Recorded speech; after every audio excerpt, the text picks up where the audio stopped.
All right, we are back here on The Story. John Kirby joining us, National Security Council Coordinator for Strategic Communications. John, welcome. It's good to have you with us this afternoon. Thank you. Thank you.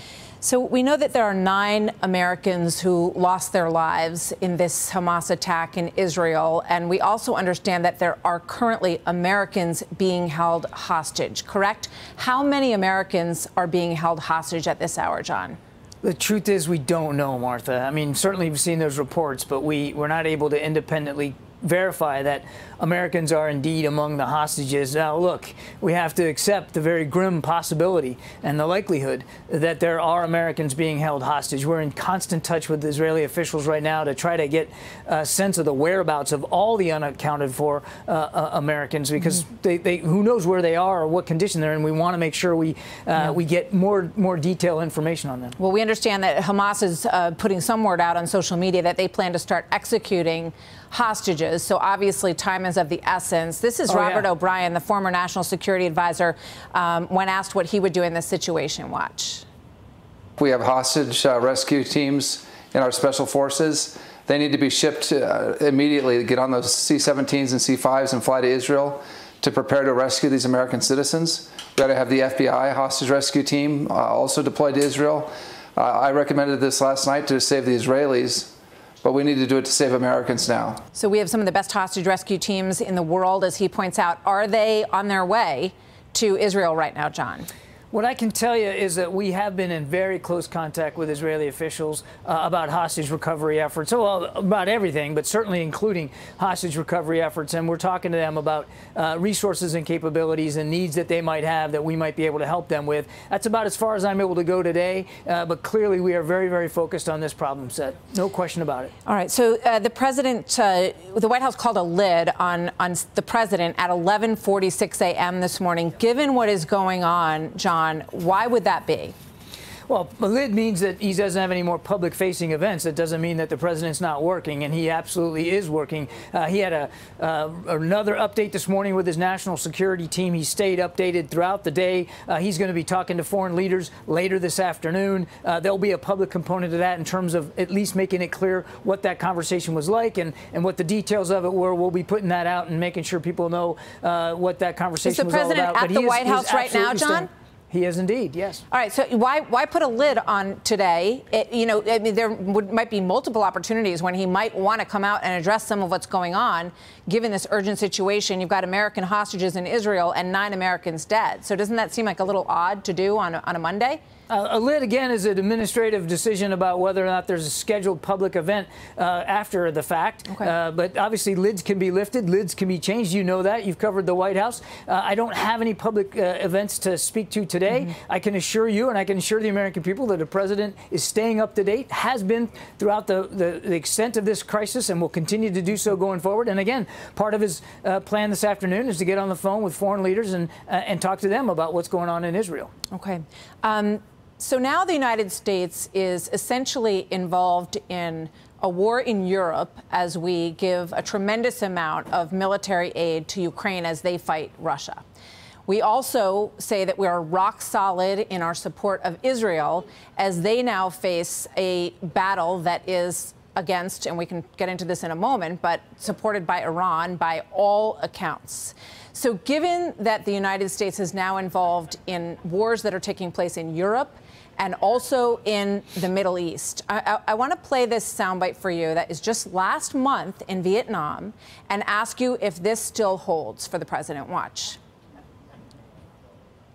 The only existential threat humanity faces, even more frightening than a nuclear war, is global warming going above 1.5 degrees in the next 10 years. Given all the nuclear players in these 2 areas where we are now engaged, John, does the president stand by that comment? Absolutely, he does. Climate change is an existential threat. It could, it actually threatens and is capable of wiping out all human life on Earth over time. I mean, I don't know how more existential you can get to that, but that doesn't mean that we walk away from our obligations, our national security interests in very dangerous parts of the world. John, you mentioned he said it was more frightening than a nuclear war. Is that it's more frightening than a nuclear war in this moment? The president believes wholeheartedly that climate change is an existential threat to all of human life on the planet. That's just science. That's fact, Martha. But it doesn't mean that we turn our back on the other challenges facing this country and our allies and partners around the world. We've got broad national security commitments literally globally, and we've got to mind all of them at the same time. You mentioned two of them, obviously Israel right now, certainly Ukraine over the last almost 2 years now. We are a big enough and powerful enough and effective enough nation to be able to look after all these disparate national security threats. And one of them absolutely is climate change. Does the United States believe that Iran was behind this attack? The Wall Street Journal says it was. Yeah. Can you confirm that for us?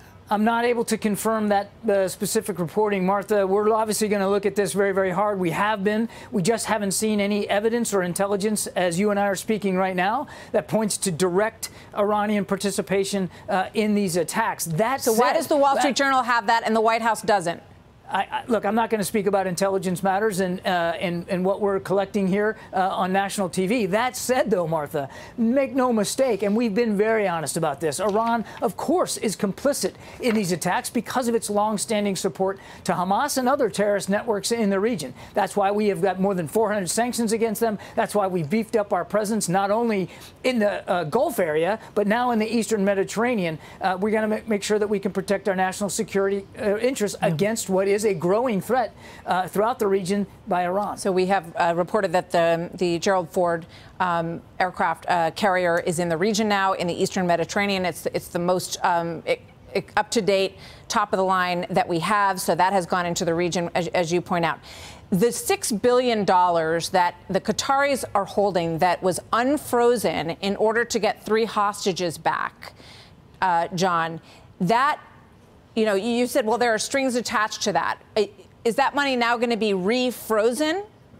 I don't want to get any policy decisions going forward here, Martha. As I said last time you and I talked about this, that money can be refrozen at any time. Doesn't that seem like a good time to do that? We won't hesitate to make that decision if we feel we need to, but I'm not going to get ahead of a policy decision that hasn't been made yet. Again, and I think it's important to remind your viewers that that money will never get seen by the Iranian regime. They never get to touch it or feel it or spend it. It goes to approved vendors that we approve to get in medical supplies and food and whatnot to the Iranian people. We don't have a beef with the Iranian people. But you accept the fact that Iran understands that $6 billion has been unfrozen and that puts them in a position to spend money on things like attacks. This attack was reported to be underway in the planning in August and September. That money was sent to them in September. So that would change their thinking about their future line of credit that they have, no? No, I disagree, Martha. First of all, they haven't, none of that money has been allocated or gone into Iran yet.